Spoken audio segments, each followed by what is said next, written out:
Pada zaman dahulu kala, hiduplah seorang gadis bernama Cinderella. Dia tinggal bersama dengan ibu tiri yang jahat dan dua orang kakak tiri.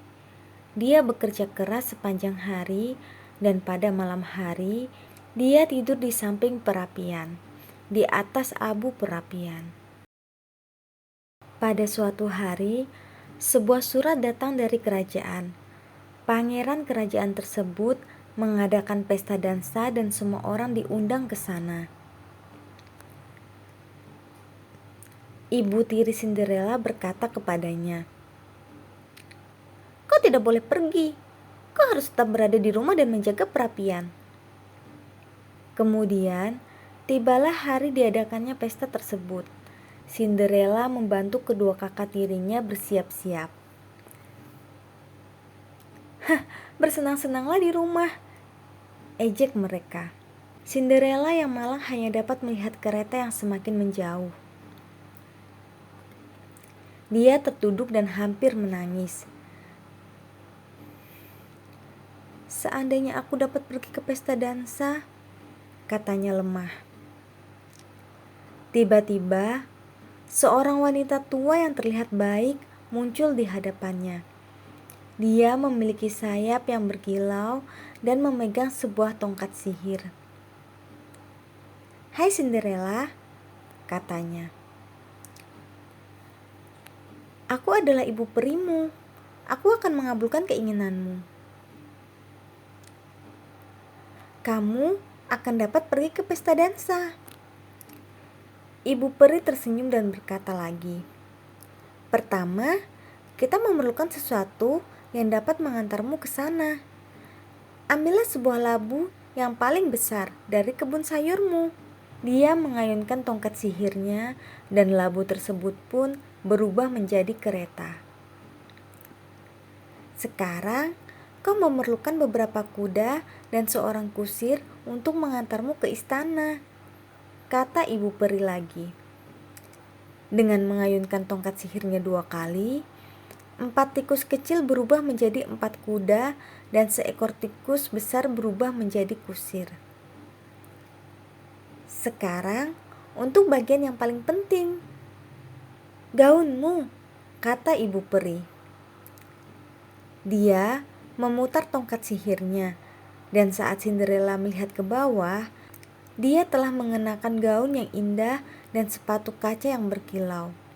Ibu peri mengatakan bahwa Cinderella sudah siap pergi ke pesta dansa, tetapi dia harus kembali ke rumah sebelum tengah malam. "Mantranya akan menghilang saat jam menunjukkan pukul 12 malam," ucap ibu peri. Saat Cinderella tiba di sana, semua orang menoleh menatapnya. "Siapa gadis cantik itu?" Mereka bertanya-tanya dan terkagum-kagum. Tidak ada seorang pun yang mengenalinya, bahkan kedua kakak tirinya sekalipun. Sang pangeran berdansa dengan Cinderella sepanjang malam. Cinderella sangat menikmati waktunya sampai tidak menyadari waktu yang telah terlewati. Tiba-tiba saja jam berdentang 12 kali. Cinderella berlari dari istana, tetapi karena tergesa-gesa, dia kehilangan salah satu sepatu kacanya. Saat Cinderella kembali ke keretanya, mantranya sudah hilang. Dia berlari ke rumahnya secepatnya untuk memastikan bahwa dia kembali ke rumah sebelum kedua kakak tirinya tiba. Sementara itu, pangeran tidak dapat melupakan Cinderella. Dia telah jatuh cinta dan ingin menikahi pemilik dari sepatu kaca yang ditemukannya. Sang pangeran mendatangi semua rumah yang ada di kerajaan, tetapi dia belum menemukannya. Sampai pada akhirnya, dia tiba di rumah Cinderella. "Sepatu kaca ini milik gadis yang berdansa denganku di pesta dansa," kata pangeran. "Aku harus menemukannya." Kedua kakak tiri Cinderella mengajak pangeran untuk masuk ke rumah mereka. Kemudian, mereka memaksakan kaki besar mereka untuk dapat masuk ke sepatu kaca itu. Tetapi, Sayangnya ternyata tidak muat. Pangeran kemudian bertanya, apakah tidak ada gadis muda lagi yang ada di rumah mereka?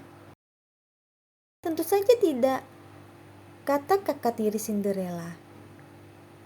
Saat itu, Cinderella masuk ke ruangan tempat pangeran dan kedua kakak tirinya berada.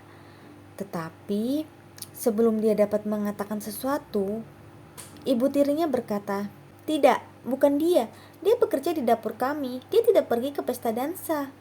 Tetapi, pangeran meminta Cinderella untuk duduk di kursi.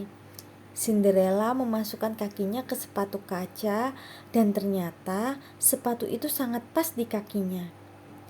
Semua orang terpana. Tiba-tiba, pangeran mengenali Cinderella sebagai gadis yang ditemuinya di pesta dansa, dan dia sangat bahagia. "Akhirnya aku telah menemukan pengantin wanitaku," teriaknya. "Maukah kau menikah denganku?" Cinderella menjawab iya dan mereka berdua pun hidup bahagia selamanya. Terima kasih karena sudah membaca dongeng bersama Aisyah. Teman-teman, jangan lupa untuk beli buku aslinya ya. Dan jangan lupa juga untuk subscribe, like, dan share.